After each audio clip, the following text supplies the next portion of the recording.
नमस्कार, good morning. मी ऋतुजा कदम. 7 सालाम या बुलेटिनमध्ये आपल्या सगळ्यांचं स्वागत आहे.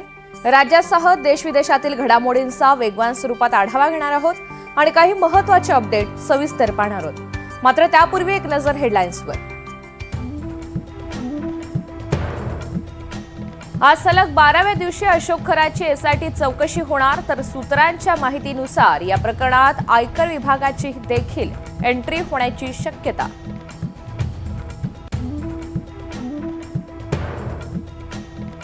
तत्कालीन सार्वजनिक बांधकाम मंत्री चंद्रकांत पाटलांचे खरात बरोबरचे आणखी फोटो समोर. थेट ईशानेश्वर मंदिरामध्ये दर्शनाला गेल्याचा फोटो एनडीटीव्ही मराठीच्या हाती. पर्यटन स्थळांच्या यादीत ईशानेश्वर देवस्थानचं नावच नाही, तरी देखील निधी मंजूर. प्रस्तावाबाबत जिल्हा प्रशासन अनभिज्ञ.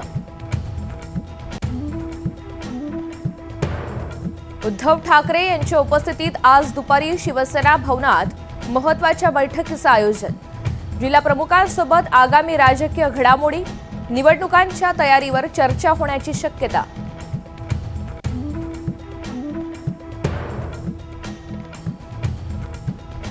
मनसे नेते अमित ठाकरे आज सोलापूर दौऱ्यावर.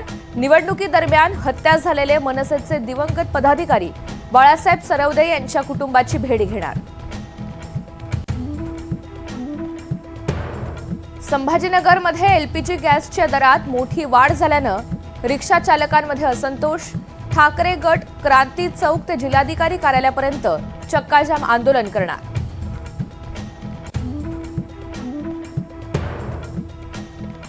बेरशेबातील केमिकल प्लांटवर इराणचा मिसाईल हल्ला. इस्रायलमध्ये हाय अलर्ट जारी, घराबाहेर पडण्यास मनाई.